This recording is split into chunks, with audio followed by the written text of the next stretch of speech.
क्या हो अगर ये कहा जाए कि इस पूरे ब्रह्मांड में एक यूटोपियन समाज बनाने की या किसी भी अति उन्नत सभ्यता के छिपने की सबसे सुरक्षित जगह एक सुपरमैसिव ब्लैक होल के ठीक बगल में है। सुनने में तो ये किसी साइंस फिक्शन फिल्म जैसा लगता है। बिल्कुल। आज के इस गहन विश्लेषण में हम एक ऐसे विचार को खंगालने वाले हैं जो ब्रह्मांड के सबसे बड़े विलन की छवि को पूरी तरह से पलट के रख देता है। सही कहा। अब तक हमने ब्लैक होल्स को सिर्फ एक विनाशकारी कॉस्मिक मॉन्स्टर के रूप में ही देखा है। हाँ, मतलब एक ऐसा अथाह अंधेरा कुआं जो तारों को और यहाँ तक कि प्रकाश को भी निगल जाता है। लेकिन आज की इस विस्तृत चर्चा का मुख्य उद्देश्य और हमारा मिशन इस बात का विश्लेषण करना है कि क्या होगा अगर ब्लैक होल विनाश के स्थान नहीं बल्कि किसी उन्नत सभ्यता के छिपने और रहने के लिए ब्रह्मांड की सबसे सुरक्षित जगह हो। ये सच में हमारी पूरी धारणा को चुनौती देता है। जब हम ब्रह्मांड में जीवन या उन्नत सभ्यताओं की बात करते हैं तो हमारी सोच अक्सर तारों और ग्रहों तक ही सीमित रह जाती है। हाँ, हम तो बस अपनी पृथ्वी और सूरज वाले सिस्टम को ही जीवन का इकलौता मॉडल मान लेते हैं। बिल्कुल। लेकिन देखिए, अगर सर्वाइवल की बात कुछ 100 या 1000 सालों की नहीं बल्कि खरबों सालों की हो तो एक सामान्य तारा बहुत ही अस्थिर और अविश्वसनीय विकल्प है। क्योंकि तारे जलते हैं और फिर खत्म भी हो जाते हैं। एग्जैक्टली। वे खत्म होते हैं, सुपरनोवा में फट जाते हैं। तो इस नजरिए से देखा जाए तो किसी भी जानकारी को सही परिप्रेक्ष्य में समझना बहुत जरूरी है। ब्लैक होल केवल मृत्यु का प्रतीक नहीं है। अच्छा। हाँ, भौतिकी और ऊर्जा के नजरिए से ये अस्तित्व को बचाने की सबसे तार्किक, स्थायी और कह सकते हैं कि जीनियस रणनीति हो सकती है। ठीक है, आइए इसे थोड़ा और गहराई से समझते हैं। क्योंकि अगर कोई सभ्यता सच में अपना पूरा बोरिया बिस्तर बांधकर एक ब्लैक होल के पास शिफ्ट होना चाहती है तो सबसे पहले तो उस वातावरण को समझना होगा ना। बिल्कुल समझना होगा। मतलब ये कोई शांत और सुरक्षित जगह तो है नहीं। जब भी ब्लैक होल का नाम आता है तो दिमाग में बस वो इवेंट होराइजन आता है। हाँ, वो पॉइंट ऑफ नो रिटर्न, जहां से कुछ वापस नहीं आता। सही। लेकिन हमारे स्रोतों के अनुसार असली कहानी तो इस इवेंट होराइजन के ठीक बाहर चल रही है। असल में सारा एक्शन वही है। इस क्षेत्र को एक्रीशन डिस्क कहा जाता है। Accretion disc? हाँ, इसे इस तरह से इमेजिन कीजिए कि एक बहुत ही विशालकाय चपटी थाली है जो ब्लैक होल के चारों ओर घूम रही है। इस थाली में गैस, धूल, टूटे हुए तारों का मलबा और असीमित ऊर्जा मौजूद है। बाप रे। और यह कोई साधारण घूमती हुई डिस्क नहीं है। ब्लैक होल का गुरुत्वाकर्षण इतना भयानक है कि यह सारा पदार्थ लगभग प्रकाश की गति के एक बड़े हिस्से के बराबर स्पीड से घूमता है। एक मिनट, इतनी तेज गति का मतलब है घर्षण, मतलब बहुत ही भयानक स्तर का फ्रिक्शन पैदा होता होगा वहां। एकदम सही सोच रहे हैं आप।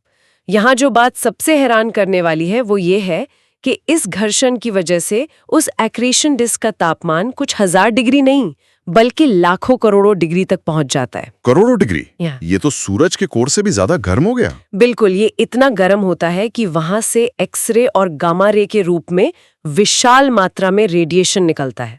अगर हम दूर से देखें तो एक अकेला ब्लैक होल अपनी इस डिस्क की वजह से पूरी की पूरी आकाश गंगा से भी ज्यादा चमकदार दिखाई दे सकता है। हाँ, तो बेसिकली ये ब्रह्मांड का सबसे बड़ा और सबसे शक्तिशाली पावर हाउस या जनरेटर है। हाँ, आप इसे ब्रह्मांड का अल्टीमेट जनरेटर कह सकते हैं। तो ये तो कुछ ऐसा हुआ जैसे किसी बेहद खतरनाक उफनती हुई नदी के किनारे एक बहुत ही हाईटेक और सुरक्षित डैम बना लेना ताकि उस असीमित ऊर्जा का इस्तेमाल किया जा सके। बहुत ही शानदार एनालॉजी है ये। बिल्कुल ऐसा ही है।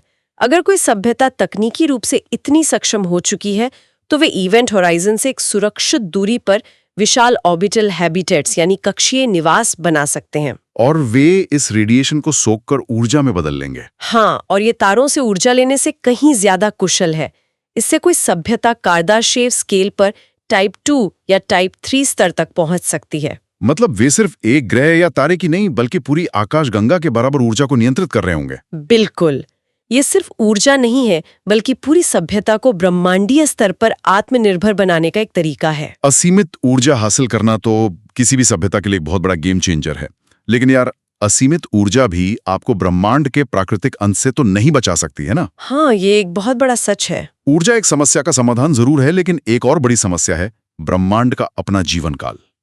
और यहीं पर इस चर्चा का एक और हैरान करने वाला हिस्सा आता है। बिल्कुल। ब्लैक होल के पास रहने का असली फायदा सिर्फ असीमित ऊर्जा नहीं है, बल्कि वो चीज है जिसे एक उन्नत सभ्यता के लिए ऊर्जा से भी ज्यादा कीमती माना जाता है, और वो है समय। एग्जैक्टली इस बिंदु को समझने के लिए हमें आइंस्टाइन के सापेक्षता के सामान्य सिद्धांत को देखना होगा। गुरुत्वाकर्षण केवल एक बल नहीं है जो चीजों को अपनी तरफ खींचता है। वो स्पेस और टाइम को मोड़ देता है। हाँ, ये अंतरिक्ष और समय के ताने बाने को मोड़ देता है। ब्लैक होल का द्रव्यमान इतना ज्यादा होता है कि ये स्पेस टाइम को एक बेहद गहरी खाई की तरह खींच देता है। और इसका सीधा असर समय की गति पर पड़ता है। एकदम सही। और ब्लैक होल के करीब ये प्रभाव चरम पर होता है, जिसे टाइम डायलेशन कहते हैं। मतलब आप ब्लैक होल के जितने करीब होंगे, आपका समय उतना ही धीमा हो जाएगा बाहरी ब्रह्मांड के मुकाबले। हाँ, अंदर रहने वाली सभ्यता के लिए जो कुछ घंटे होंगे, बाहर के ब्रह्मांड के लिए वे कई साल या सदियां हो सकते हैं। लेकिन यहाँ मुझे एक सवाल पूछना है। अगर वो लोग अपना समय इतना धीमा कर लेंगे, तो क्या वो बाहर की दुनिया से पूरी तरह कट नहीं जाएंगे? ये एक आम धारणा है, लेकिन मेरा मतलब है ये तो ऐसा हुआ जैसे किसी ने अपने अस्तित्व को स्लो मोशन मोड पर डाल दिया हो, ताकि बाहर की दुनिया खत्म हो जाए और वो बस बचे रहे। ये तो एक तरह का अलगाव हो गया ना। मैं समझती हूँ कि ये अलगाव जैसा क्यों लगता है, लेकिन असल में ये अलगाव एक कमजोरी नहीं है, बल्कि उनकी सबसे बड़ी ताकत है। वो कैसे?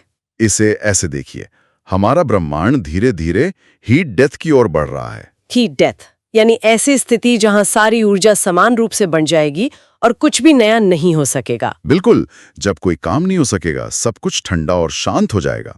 इस समय के खिंचाव का उपयोग करके एक सभ्यता असल में ब्रह्मांडीय घटनाओं का इंतजार कर सकती है। अच्छा, तो वो ऊर्जा बचा रहे हैं। हाँ, वे अपनी असीमित ऊर्जा को बचा सकते हैं और उन खरबों वर्षों के विनाश को आसानी से पार कर सकते हैं। ये हीट डेथ जैसी ब्रह्मांडीय तबाही से बचने की सबसे तार्किक रणनीति है।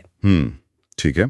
तो उनके पास ब्लैक होल की एक्रीशन डिस्क से मिलने वाली अनंत ऊर्जा है और टाइम डायलेशन की वजह से खिंचावा समय भी है।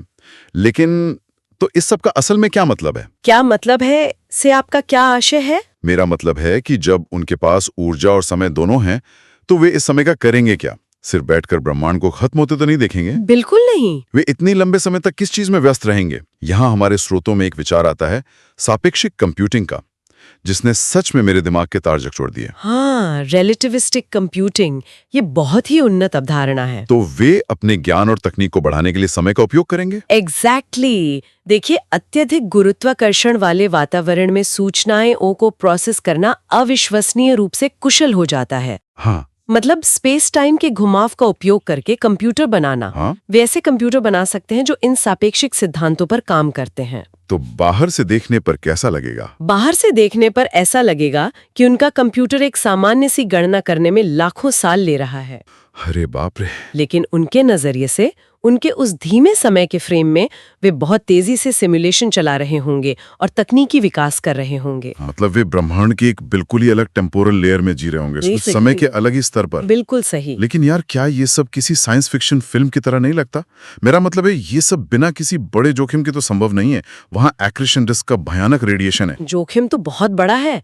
ये एक बहुत ही महत्वपूर्ण सवाल खड़ा करता है कि वे इसे सुरक्षित कैसे रखते हैं। हाँ, क्योंकि अगर थोड़ी सी भी कक्षीय गलती हुई, मतलब ऑर्बिट में थोड़ी सी भी कमी आई, तो पूरा ढांचा सीधा इवेंट होराइजन में गिर जाएगा। बिल्कुल।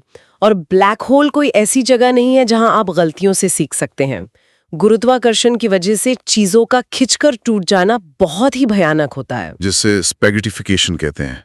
एक गलत गणितीय गणना और पूरी सभ्यता स्पैगेटी की तरह खींचकर खत्म हो सकती है। हाँ, इसलिए क्वांटम भौतिकी और गुरुत्वाकर्षण के प्रबंधन में पूर्णता यानी एक्सट्रीम प्रिसिजन बहुत आवश्यक है। गलती की कोई गुंजाइश ही नहीं है। एकदम नहीं। तो यहाँ ये बात सच में बहुत दिलचस्प हो जाती है, क्योंकि अगर ये सब मुमकिन है और कोई सभ्यता इतनी उन्नत है कि वो ये सब कर रही है, तो फिर हमें वे आज तक दिखाई क्यों नहीं दिए? ये सवाल तो बहुतों के मन में आता है। बिल्कुल। इसे फर्मी पैराडॉक्स कहते हैं ना, कि अगर ब्रह्मांड इतना बड़ा है तो सब हैं कहाँ? हाँ, और इस चर्चा के आधार पर इसका उत्तर उनके छिपने की जगह में ही है। मतलब वे जानबूझकर छिप रहे। अगर हम इसे बड़ी तस्वीर से जोड़कर देखें तो वे रेडियो सिग्नल नहीं भेजते और कोई ऐसा ढांचा भी नहीं बनाते जिसे दूर से आसानी से देखा जा सके। हाँ, तो वे ब्रह्मांड के सबसे अंधेरे और मुश्किल स्थानों पर छिपे हैं। एग्जैक्टली। यही कारण हो सकता है कि हमें आज तक कोई एलियंस नहीं मिले। वे अस्थिर तारों और फटने वाले सुपरनोवा से बहुत दूर जा चुके हैं। तो हम तारों के पास एलियंस को ढूंढ रहे हैं क्योंकि हम खुद एक तारे के पास रहते हैं। हाँ, ये हमारी सीमा है। लेकिन जो समझदार सभ्यताएं हैं वो तारों को छोड़कर अंधेरे के पास जा चुकी हैं। बिल्कुल। और वे वहां सिर्फ ऊर्जा के लिए नहीं है।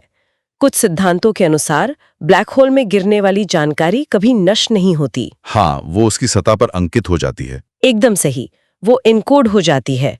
हो सकता है कि ब्लैक होल स्पेस टाइम के अन्य हिस्सों या अन्य ब्रह्मांडों से भी जुड़े हों। तो वे वहां भौतिकी की सीमाओं का अध्ययन करने बैठे हैं, वास्तविकता के मूल ढांचे को समझने के लिए। हाँ, उन्नत सभ्यताएं ब्लैक होल का उपयोग किसी जेल की तरह नहीं कर रही हैं। वे उसे ऊर्जा के स्रोत, टाइम मशीन और ब्रह्मांड को गहराई से समझने के दरवाजे के रूप में देख रही हैं। हाँ, ये सच में दिमाग को चकरा देने वाला है। मतलब अगर हम इस पूरी विस्तृत चर्चा के मुख्य बिंदुओं को एक साथ लाएं तो कहानी साफ है। बिल्कुल साफ है। ब्लैक होल असीमित ऊर्जा देते हैं अपनी एक्रेशन डिस्क के जरिए। फिर वो टाइम डायलेशन के जरिए समय को धीमा करने का मौका देते हैं और साथ ही ब्रह्मांडीय प्रलय से सुरक्षित रूप से छिपे रहने का एक अद्भुत संयोजन भी प्रदान करते हैं। और यह जानना हमारे लिए बहुत महत्वपूर्ण है। क्यों? इसका हमारी दुनिया से क्या लेना देना है? क्योंकि यह ज्ञान हमें ये सोचने पर मजबूर करता है कि ब्रह्मांड में जीवन की तलाश में हम शायद अब तक गलत जगहों पर ही देखते रहे हैं। सिर्फ तारों और ग्रहों के आसपास? हाँ, हमारी खोज का दायरा और हमारी सोच दोनों को पूरी तरह बदलने की जरूरत है। सच में हमें अपने नजरिए को व्यापक करना होगा।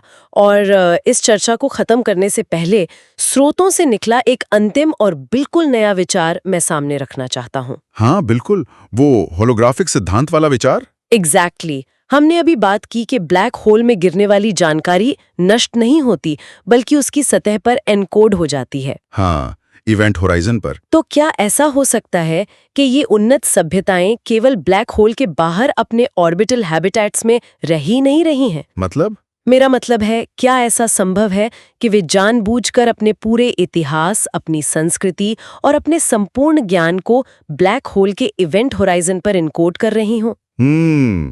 ये तो बहुत ही गहरा विचार है। हाँ, शायद वे भौतिक रूप में वहां रहने के बजाय ब्लैक होल का इस्तेमाल ब्रह्मांड के अंत तक बचने वाली एक अमर हार्ड ड्राइव के रूप में कर रहे हों। एक कॉस्मिक बैकअप की तरह, जिसे कोई भी प्रलय मिटा ना सके।